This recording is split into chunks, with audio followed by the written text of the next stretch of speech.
Intrarenal disorders and disorders of the lower urinary tract. These are chapters 27 and 29. So in this chapter, we'll talk about kidney function, so we have a good understanding of what the job of the kidneys are. And then we'll move on to urinary tract infections, glomerulonephritis, pyelonephritis, and cystitis. So what is the function of the kidney, or what are the functions of the kidney? There are several. So number one, it regulates your extracellular fluid volume. And this is really because you create urine here. So the more urine you produce, the more fluid you lose, your extracellular fluid volume decreases. The more fluids you retain in the kidneys, it will keep your extracellular fluid volume elevated. And so that is directly related to blood volume, and as a result, it is directly related to blood pressure. So the kidneys also regulate blood pressure. Number two, it regulates your osmolarity. Again, because we're making urine, and urine is made up of both fluids, water, and the solutes and ions that are dissolved in it. Depending on how much fluids and solutes we keep or excrete, we're going to alter our blood's osmolarity. Number three, it helps maintain ion balance. So some of those solutes that the kidneys are regulating include ions like sodium, potassium, calcium. It also regulates your body's pH. So our blood pH, or our body's pH, is maintained by buffers. And then we have our respiratory system through the removal or retention of carbon dioxide. And then we have the kidneys, and the kidneys will regulate pH by excreting or conserving, retaining hydrogen ions or bicarbonate ions as required. So if our body's pH is too elevated, we'll excrete hydrogen ions and retain the bicarbonate ion, which is our good buffer. And then if we are too alkaline, we will retain the hydrogen and excrete the bicarb. Number five, this is also a way for us to get rid of waste. So we talked about how when waste products start to build up in our blood, one of the places that we can see them found would be in your urine. And we talked about that with hemoglobinuria. And then number six, we have production of hormones. So we talked about both of these hormones already.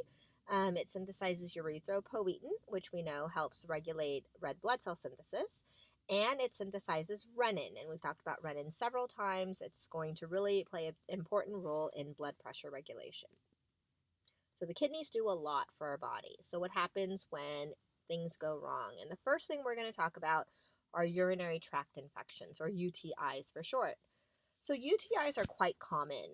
They're bacterial infections, and the bacteria can enter through either the urethra or come in through the bloodstream. And some of these bacterial infections include E. coli or Staphylococcus. And they can really occur anywhere along the urinary tract. So it can occur in the upper or the lower. So the upper would be in the kidneys themselves. The lower would be in the bladder. Obviously, upper UTIs would be more serious since it involves the kidneys and the nephrons, because they really can lead to renal damage. So what are some risk factors? Why are these UTIs, infections, so common? So the first risk factor is urinary obstruction and reflux. So if there's any kind of blockage that prevents the urine from flowing out of the body, then it's going to cause reflux, or the urine to move backwards. So the urine from the urethra tends to move back into the bladder, or from the bladder up to the ureters. And when we have urine moving in the wrong direction, we're going to be introducing infectious agents into our bladder and our nephrons. So it results, obviously the obstruction results in urine remaining in the bladder, and that's going to act as a medium for microbial growth. And then again, when we have that reflux where it goes backwards, we're going to introduce that into our kidneys. Another risk factor is neurogenic disorders, and it kind of relates to an obstruction in the sense that when we have neurogenic disorders, again, the nervous system helps us urinate. If it's not working and we can't empty our bladder, again, it's going to increase the likelihood of bacterial growth, and that's going to increase the likelihood of infection. Sexually active women who use the diaphragm or spermicide also have a higher risk. as well as postmenopausal women. With menopause, we know that there is a decrease in estrogen, and estrogen actually increases antimicrobials and also tightens junctions, and so the loss of estrogen would compromise those things.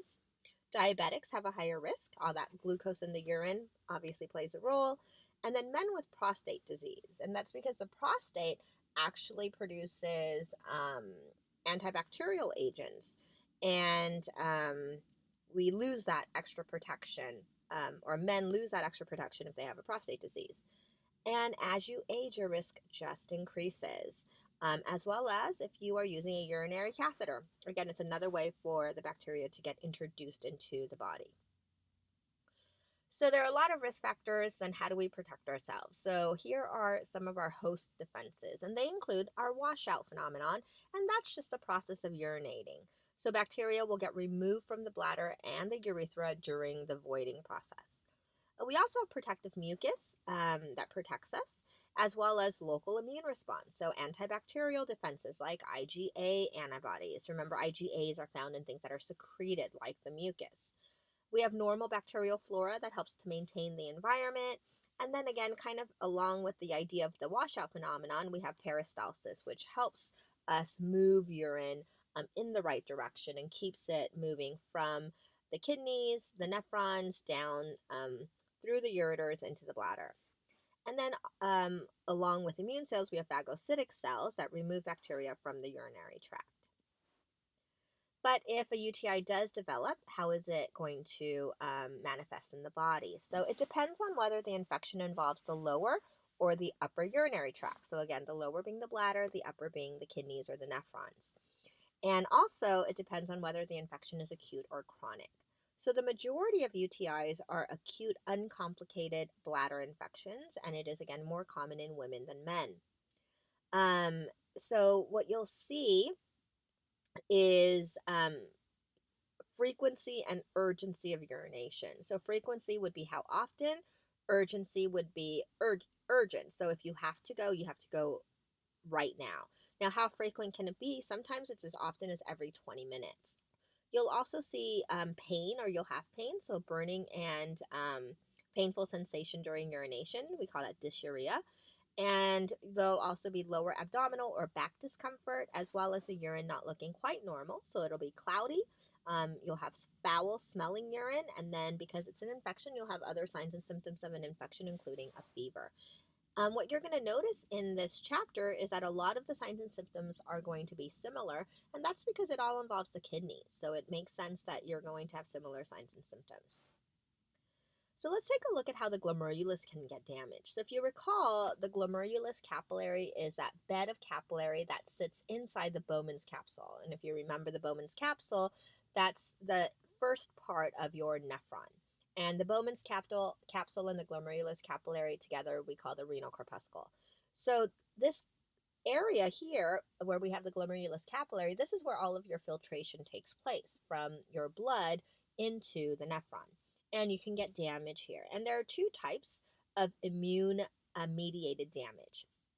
And the first one is shown here. A, it says anti-glomerular antibodies leaving the circulation and reacting with fixed glomerular antigens in the basement membrane. Okay, so here's what's happening. Here we have our glomerular capillary wall. So that's our capillary wall. Here we have circulating antibodies in the blood.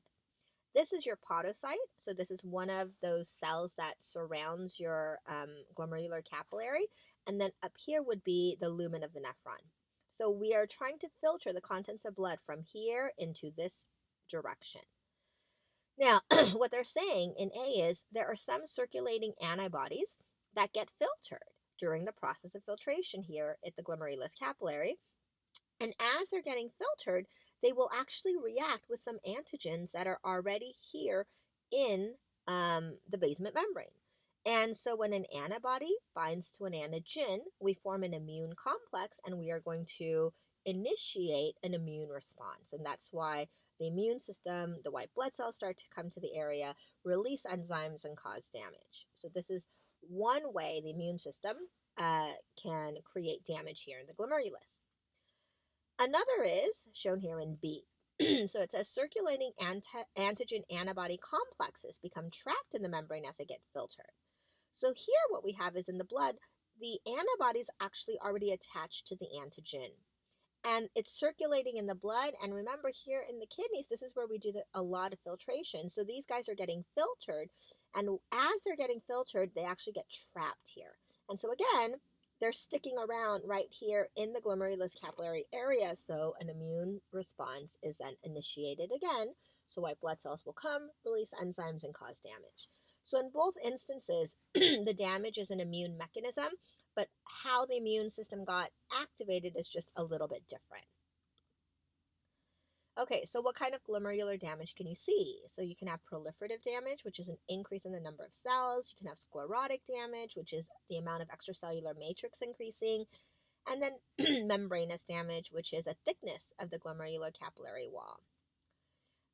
All of these types of damage will decrease the efficiency of filtration, so your filtration won't happen quite normally, and so you may start to allow blood cells, lipids, or proteins that should normally not pass into the nephron to be able to pass, which means they're going to start showing up in our urine.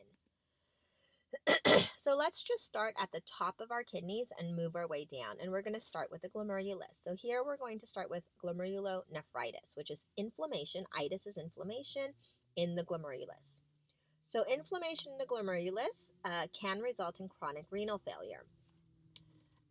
So how does this occur? Again, it's all about that immune system getting activated. So whether it's because antibodies that were circulating reacted with antigens or antibody-antigen complexes got stuck in the glomerular capillary basement membrane, whatever, again, initiated the immune response, the immune cells are going to come. So neutrophils, monocytes, what are they going to do? They're going to release their enzymes, their lysosomal enzymes that are going to cause damage to the glomerular cell wall. This is going to increase permeability. You're going to lose the negative charge there, which is just one of the layers of filtration that you have in the glomerulus capillary area.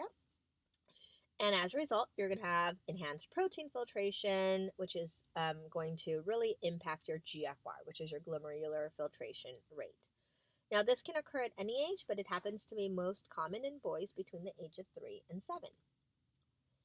So if we take a look at the progression of glomerulonephritis and how it leads to renal failure, we can see it all started with an antibody-antigen reaction initiating an immune response. So we get damage in the glomerular capillary area.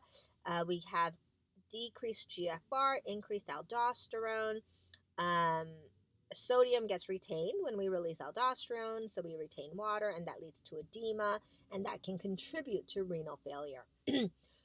We also see that we have increased vasopressor activity, and that is a vasoconstrictor, which leads to hypertension, and that can contribute to renal failure. And then we see capillary damage occurring, where we're going to now see contents of the blood that should not pass start to pass, like protein and red blood cells, and that's going to lead to proteinuria and hematuria, and that will also contribute to renal failure. So how do we go about treating this? So one way is to use antibiotics and corticosteroids to try to stop that immune response. And obviously, if we stop the immune response by using antibiotics or using steroids to cortisol to suppress the immune system, that will hopefully prevent this progression from happening. We can also use diuretics to remove the excess fluid to help with the edema.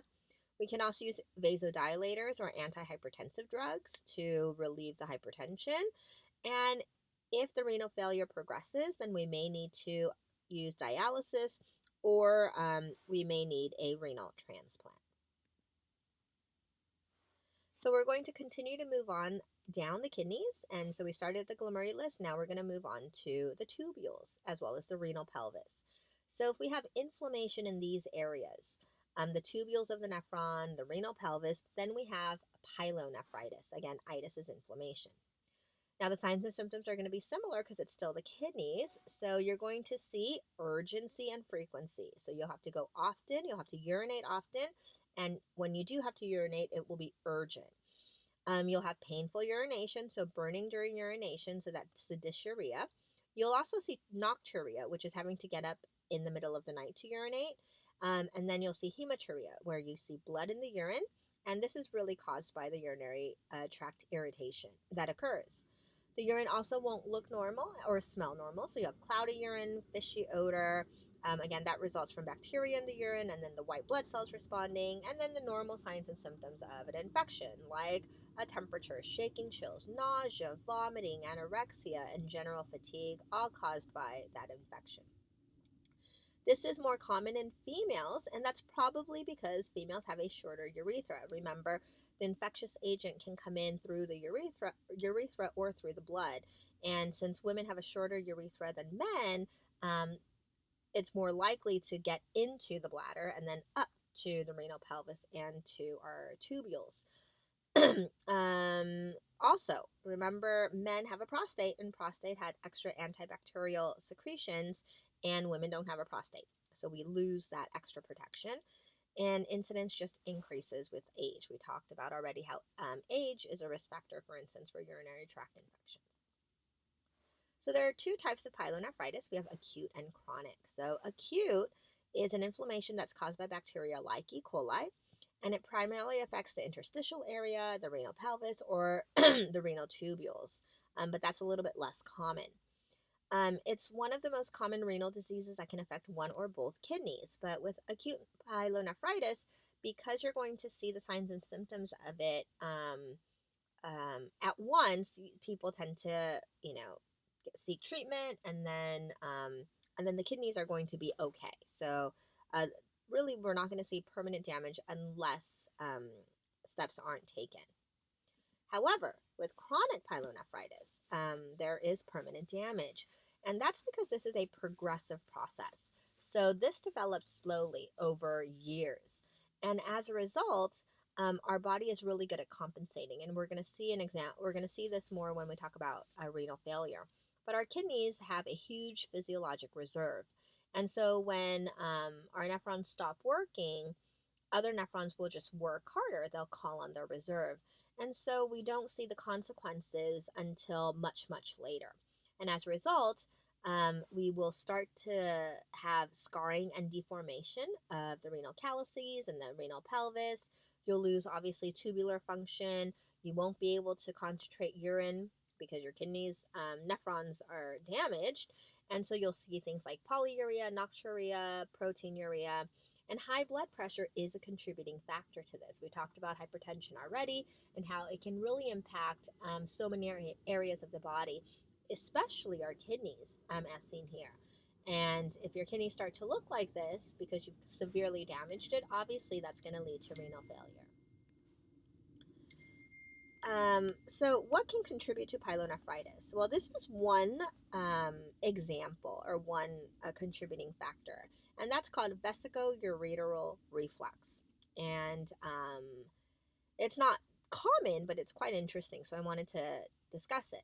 So let's take a look at a normal bladder wall. So here is our bladder wall, or a little piece of our bladder wall, and here's one ureter coming into it. So obviously we have two, we're just looking at one.